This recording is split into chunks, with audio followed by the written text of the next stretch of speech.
You know what's terrible is when you realize that one of your ancestors is an ape.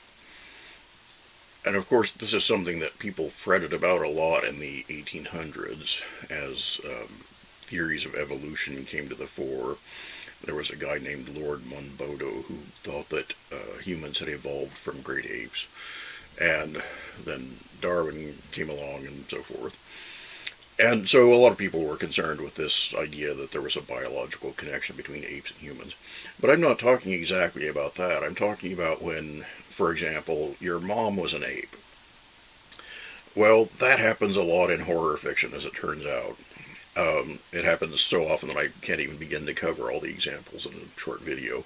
But today I wanted to talk about two authors who were very concerned about that, and they're famous authors. One is H.P. Lovecraft, and the other is Edgar Rice Burroughs. These are both favorites from my teenage years, and I really enjoy them, but at the same time I have this reservation because they're so racist, and it's not just the sort of racism that you can say, well, back then people didn't know. They both made some really ugly choices. I'm not here to bury them today. I just wanted to kind of explore their ideas a little bit. And it does imply some very negative things about them, I'm afraid. But please do know that I enjoy these authors despite it all. And I don't know, I guess in general I feel like there's this tendency today to just cancel everybody who was a racist or who was problematic in some way. And I get it. And at the same time, I think we lose a lot because some of those artists were real artists. Lovecraft, particularly, I think was a real artist that I would hate to stop completely reading, even though I have these reservations, and I would sure have a hard time suggesting to people that they put themselves through it if they're just out for a good read. Anyway, let me read you the start of this Lovecraft story, Facts Concerning the Late Arthur Jermyn and His Family. Life is a hideous thing, and from the background behind what we know of it, let me try that again. And from the background behind what we know of it, peer demoniacal hints of truth, which make it sometimes 1,000-fold more hideous. Science, already oppressive with its shocking revelations, will perhaps be the ultimate exterminator of our human species, if separate species we be. For its reserve of unguessed horrors can never be borne by mortal brains if loosed upon the world. If we knew what we are, we should do as Sir Arthur Jermyn did, and Arthur Jermyn soaked himself in oil and set fire to his clothing one night. No one placed the charred fragments in an urn or set a memorial to him who had been, for certain papers and a certain boxed object were found which made men wish to forget. Some who knew him do not admit that he ever existed. Well, the object in the object that was discovered, that's referred to here as the mummy of an ancestor of his who is a white ape. And the papers prove his family history, that his one of his ancestors went to Africa and married an ape. So, so terrible you couldn't stand it, and life is a hideous thing. This reminded me of the opening, actually, of another Lovecraft story that's more famous, The Call of Cthulhu. And I want to, just for comparison, kind of show you it as well. The Call of Cthulhu starts like this. The most merciful thing in the world, I think, is the inability of the human mind to correlate all its contents. We live on a placid island of ignorance in the midst of black seas of infinity, and it was not meant that we should voyage far. The sciences, each straining in its own direction, have hitherto harmed us little, but someday the piecing together of dissociated knowledge will open up such terrifying vistas of reality, and of our frightful position therein, that we shall either go mad from the revelation, or flee from the deadly light into the peace and safety of a new dark age. Lovecraft was an amateur scientist. He did a lot of observations. He published pieces in amateur journals about his observations of pond life and so forth. So he actually enjoyed science, and was not, in his non-fictional writings, particularly swayed by, religious preconceptions. He wanted to learn from science what the world is really like. And so it's kind of ugly to hear him say those things that he does in the beginning of both of these stories about how science is oppressive and it's telling us things that we shouldn't have to hear. And they're fiction, so we can sort of take them as not exactly his own beliefs. But this perspective that it's horrifying to know the truth about your place in the universe is the root of what Lovecraft called cosmicism or cosmic horror, and it's sort of a subgenre today that people talk about, cosmic horror. And that's the idea behind it, that it's really scary to find out what we humans really are at the core, and what our very small places in the universe, and as Lovecraft treats it, what our sort of polluted origins are.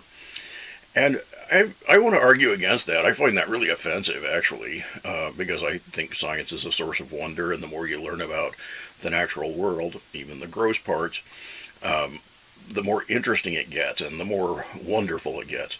And I've written a couple of gross yet wonderful books that on this subject in nonfiction that I hope you'll check out. But I just kind of wanted to pause on that to begin with, because it's kind of the part of Lovecraft that I can't go there. But what's up with this mating with apes part? Most of Lovecraft has this backstory of humans being corrupted by aliens. And there's this idea that humans were used as breeding stock, and there was interbreeding with these fishy kinds of aliens, for example. And so that's the story behind a terrific novella called The Shadow over Innsmouth, for example. All right, well, there's that. Very far-fetched, but very interesting concept. But in the facts, in the case of Arthur Jermyn, the late Arthur Jermyn and his family, it's different because it's apes and humans who are mating. And the critical idea that's been out there for a few years now is that Lovecraft was responding to the work of Edgar Rice Burroughs, his Tarzan series especially. And in particular, this novel, I want to say it's the fifth in the Tarzan series, Tarzan and the Jewels of Opar. In the Jewels of Opar, there is an idea that's very close to the Lovecraft thing, about a city of apes in Africa, and a civilization there, a non-human civilization. So it is pretty similar. But I think it actually is more productive to look at the Tarzan series as a whole, because it had been going on for a few years, and it had been putting forth ideas about race and about miscegenation that I think Lovecraft is responding to more generally. He's interested in the same idea that Burroughs is. Now, here are two authors who are racists in the sense that they think white people are the top of the evolutionary chain. And Lovecraft, as I said, was kind of a student of science. He understood something of what evolution meant at the time. Burroughs must have read an article about it in his newspaper or something. To me, he seems very uneducated about science, but he definitely has some ideas about evolution that he enjoys. And he's one of just a lot of people in general, and a lot of writers who turned evolution to racist ends. And they believed in that, for example, the white race was a superior evolution beyond the black race. And this comes up in the Tarzan books explicitly. It's not something that I deduced from how the plot works or something. It's something that Burroughs will, more than once, take the time to pause and spell out for us. So that's one reason that he's hard to recommend to anybody else to read, even though if you could cut out those parts, it's a lot of fun. I guess the thing about Tarzan, though, is that the racism is baked in, even if you did cut out the parts where Burroughs explicitly goes into racist claims. The deeper you read, the more you see that it's about white superiority. So the basic premise is that what if you stranded an English lord as a baby in the African brush, and it turns out he would grow up to be so superior to the black people around him because of his race, because of his heritage. Burroughs has a whole hierarchy of evolution. At the top of it are European nobles, and if you're American, that's fine as long as you came from good English stock or something of the sort. And below that you have, lower class white people, and then so on down through the races. And Tarzan sees black people as worse than beasts, even though they're supposedly higher evolved. He sees them as worse because they are humans who nonetheless choose to do barbaric, bestial things. And let me pause there just to be really clear that in a scientific understanding of evolution, there's no high and low. Things just change over time in response to mutation and in response to environmental pressures.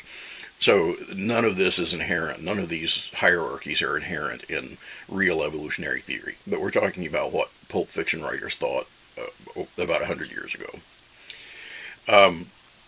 So that was Burroughs' idea. And he also had the idea of the inheritance of acquired characteristics. And this is an old idea in evolution. It goes back to, most famously, to a scientist named Lamarck in the 1800s. And the idea was that whatever you do becomes part of your nature and is inherited by your children, or at least can be inherited by your children. And this turns out to be a really important aspect of the plot of Tarzan that I think probably is invisible to 21st century readers. The reason being that, for the most part, the inheritance of acquired characteristics has been debunked so thoroughly that it doesn't need to be considered. Now, there are a few exceptions to that. There's an area of inquiry called epigenetics, where you look at the factors within a cell that activate certain genes, and it turns out there is some inheritance from acquired traits. So, for example, people who were nearly starved during World War II because of Nazi oppression tended to have children with eating disorders.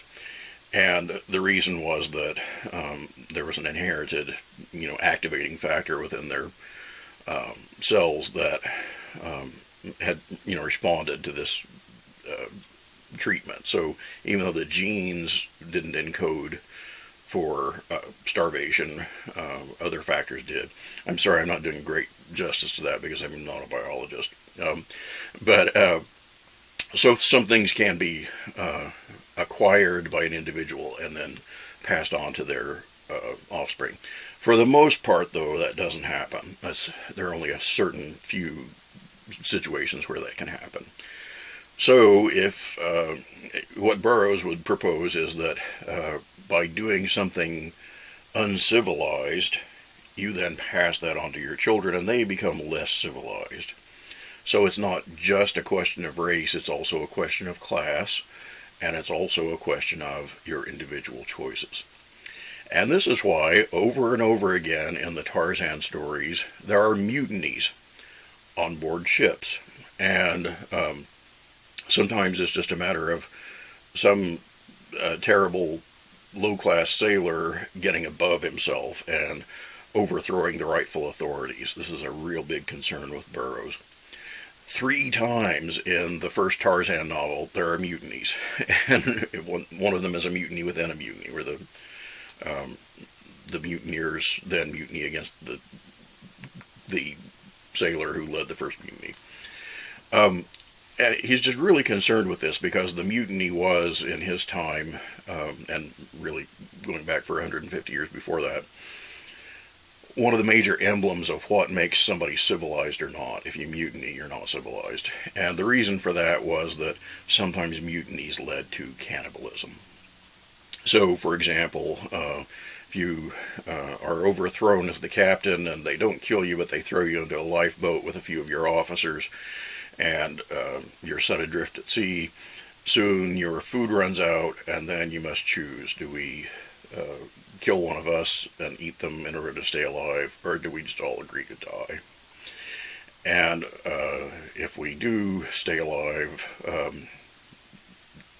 how do we choose? And there was the idea that you needed to choose, to draw lots, to choose who had to die to feed the others. And this is all very suspicious if you look at the historical record. So, for example, in cases where there were, let's say, 7 white guys and 1 black guy, all starving to death, the black guy always lost the lottery and had to be eaten. So, it's highly suspicious that this was ever conducted in the sense in which the survivors explained it afterwards. But for Burroughs, I should say before I go on, this idea of the custom of the sea, of drawing lots to see how the cannibalism thing was going to work out, this is behind a ton of literature and it's really hard to see it from a 21st century perspective if you don't know about that. So, for example, Samuel Taylor Coleridge's famous poem, Rime of the Ancient Mariner, sort of hints at this. And H.G. Wells' Island of Dr. Moreau, which I think is a direct inspiration for Tarzan, begins with sailors in a lifeboat struggling for survival and contemplating the worst. So this idea of cannibalism, it was such an affront to people's idea of what human nature is. It's the ultimate inhuman sin. And Burroughs, over and over again, brings it up in Tarzan. It's because what he's really concerned about is human nature. He wants to understand human nature better, and he unfortunately does it in a foolish way, talking about race and class. But I'll give you an example of how it plays into the Tarzan stories. Tarzan has some enemies, and they kidnap his son, and to get revenge on Tarzan, they're not going to kill the son. They're going to have him be adopted by an African tribe of cannibals. And in Burroughs' understanding, a lot of African tribes are cannibals, even though that seems not to have been very common at all. So Tarzan's son will be trained to eat human flesh, and thus he will degenerate. So all of Tarzan's descendants after that will be barbarians, will be people of the lowest possible class. So that's their ingenious scheme. And one of the kidnappers, by the way, knows that this will happen because he himself was kidnapped by a tribe of African cannibals and degraded and turned into an even worse person than he was when he started out.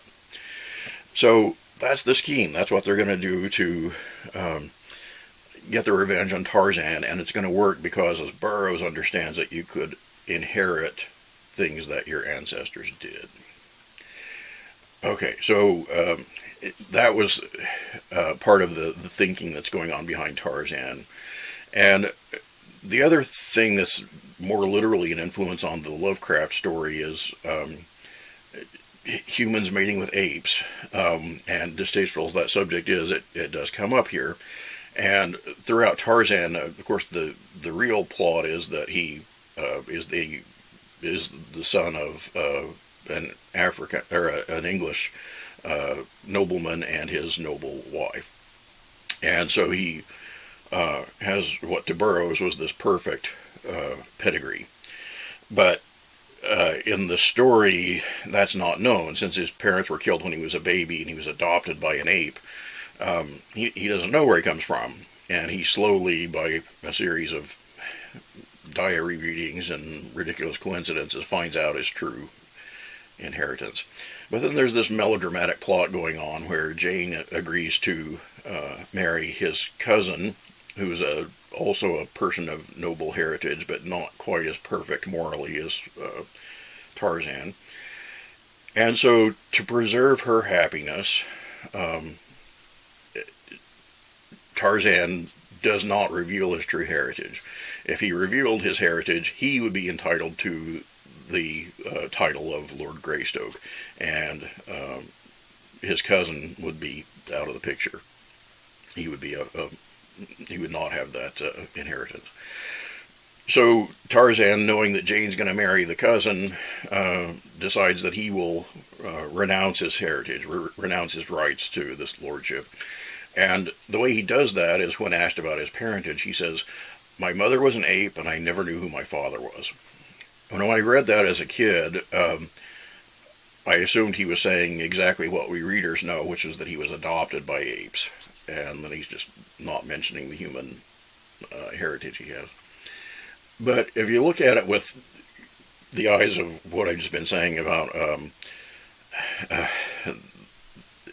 inheritance and class and this hierarchical notion of evolution, what he's really saying is that his mother literally was an ape. His biological mother was an ape.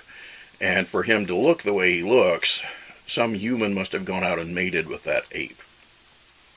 I should mention, by the way, that the apes that he was raised by in the novel are sort of missing links. They're like yetis. And this never gets put into the movie adaptations and so forth. There you usually see them as gorillas. And in Burroughs, there's very clearly a distinction between real apes like gorillas and chimpanzees, and even later on orangutans, and this missing link stage that's nearer to the human, the Mangani, he calls them.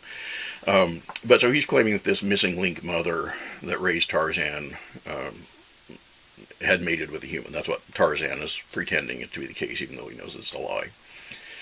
So when he renounces his right to be a lord and to marry Jane, he's doing something very strange. He's not just concealing some facts for her advantage. He's also pretending the worst possible thing about himself, as Burroughs sees it, which is that his heritage is mixed, that he's not even fully human. And you don't have to look very far to see that he's talking about miscegenation in a more general way. In other words, he has a problem with white people who marry black people.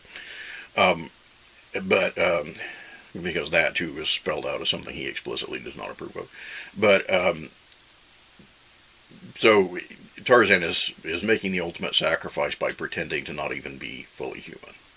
Well, that all gets cleared up in the Tarzan novels, and the cousin of Tarzan ends up getting disposed of in a shipboard cannibalism incident, lifeboat cannibalism incident, and Jane ends up married to Tarzan, which is the right thing as Burroughs sees it.